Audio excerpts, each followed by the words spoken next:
Hello, this is Dante Renee, and welcome to the 10 Room Bizarro YouTube page where I talk about films that I believe need to be talked about more.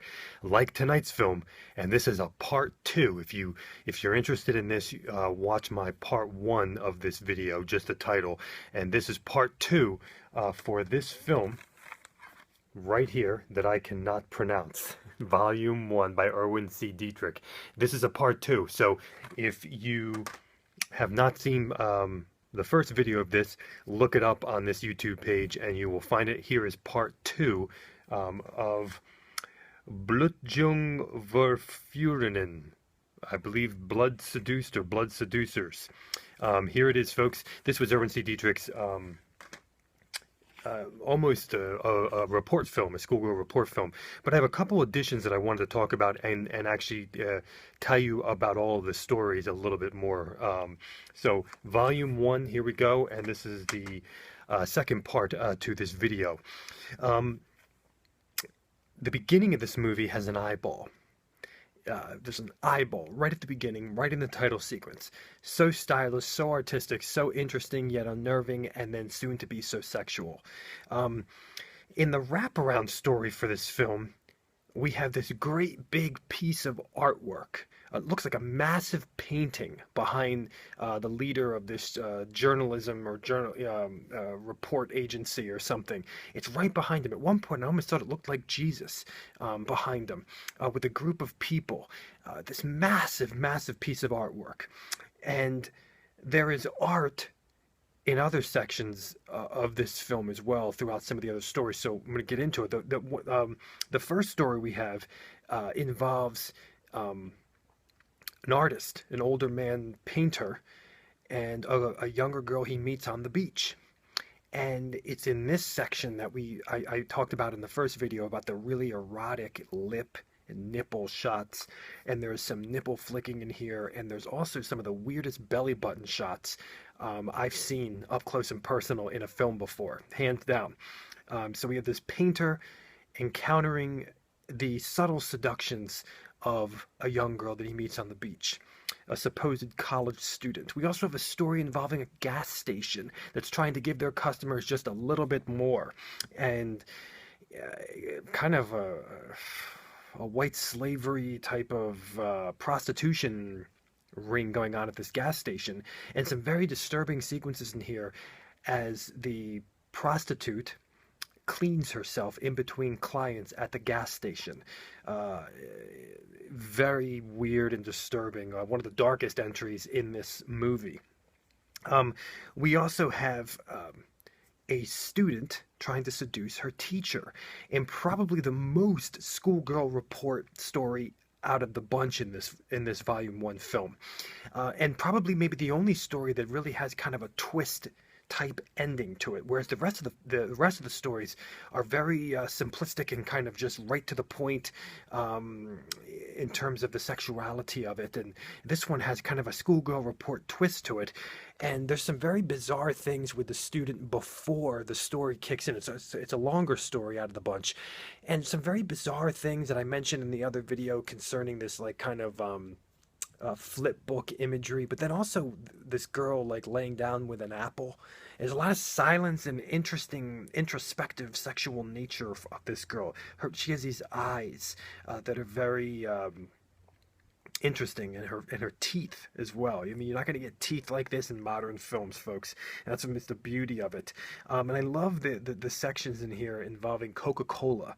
And the original Coca-Cola bottle. This is from 1971, and these like old 70s glasses and some ice cubes in there as well. We have another one involving a piano teacher and her student, and this is the one lesbian story in the film that involves Ingrid Steger, as I said in the first video. And this one has more art. We have a mask on the wall that is focused on at one point at an interesting time. I believe it might be Shakespeare. And we also have a painting picture on the wall of Mozart, I believe. And so there's a little bit of a focus on there in between the metronome gigging around. And the interesting thing is that the piano teacher in this film, in this story, kind of looks maybe like a modern day lesbian woman has more masculine side to her, more masculine what society would look at as more masculine features, shorter hair, her face, things like that. And then when she gets naked, probably some of the most attractive boobs in the entire film, and some of the largest, and they were hidden that whole time. So it was a pretty outrageous section right there. One of the most explicit stories as well. We have another story involving a girl who likes to sit on peas, and this is the one I mentioned in part one of this video, that was narrated like a fairy tale. And a really great section, as it goes from a bus to the woods, and she's completely wet and naked, completely wet. It's just an awesome section. We have another story involving a football player and kind of a groupie, and this is a wildly outrageous one, almost funny at times. It involves a vibrator in an electronics store, kind of a scenario that is just ingenious. I can't believe no one ever dealt with it before. And the sexual act looked at as horseplay and riding. It's all in here, folks. This is a wild one. And a guy, a really buff guy, really kind of buff guy, which reminded me of the guys in Erwin C. Dietrich's other film, Six Swedes on a Campus. And we even have the bubble butt in this one from the girl, and her panties with the bubble butt, and that whole scenario. The guy's even like standing on his head in this scene. You can see something like some ladies would like this story as well. We have one with a Shakespearean actor and a girl in the audience, and this one is really interesting because the ending of it is one of the most unique endings out of all the stories in here. It's kind of interesting, abrupt, and it might pass you by at first exactly what's going on. And then we have another one with a professor and a girl who's, I think it's like a professor or a teacher, an academic person, and a younger girl who's trying to lure him, and she's like a janitor in his apartment complex. And there's great upskirt shots here from her on the stairs. And what's interesting about this is that we have some scenarios here where she's kind of saying, oh, what, you don't like girls, because he's not wanting to have sex with her. And we kind of have this world of being too academic can limit your sexuality, possibly. There's also a reflection, which seems to be a cameraman or something in the window here as she's looking at him coming up. You gotta look for it because it's pretty freaking blatant. It happens, and it stays there. You can see an older man there. I don't know if it's Erwin C. Dietrich, but we have one involving a hitchhiker that is, it's pretty straightforward, and the dialogue is pretty hilarious once he picks her up, and she's a pale-skinned girl, pretty brunette, and then takes her to the woods in some fairly flavored humping in there as well. And then we end with these four guys. They get this girl, this prostitute, this stripper, for sloppy fourths, and there's even some dialogue about her possibly, some being a witch or something like this, which was very interesting, although I don't think she was. And she's definitely body-wise and face, one of the most attractive girls in the film to me. I thought that she was awesome.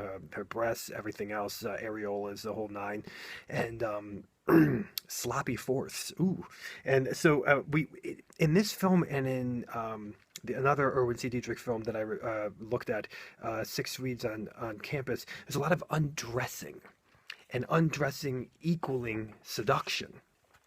You kind of, you walk in, you're dressed, the guy's doing something, then he turns around and the girl's undressed.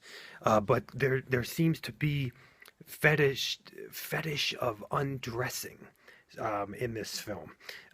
Predominantly the panties coming down, the panties dropping. So there seems to be that fetishistic undressing in these stories as well, and in this film. So this is it right here, volume 1. Wanted to do a second video right here, part of the Ingrid Steger collection and an Erwin C. Dietrich film. Volume 1, there are 3 volumes, and we'll be looking at those, the other 2 volumes in the future. Thank you for watching the second video for this film. It's roughly translated Blood Seducers, I believe, and this is a film of breasts as well, as there are many different kinds in this film, all different shapes and sizes. Definitely a film of breasts as well, and vaginas, as you'll see from the opening title sequence. Thank you, and good night.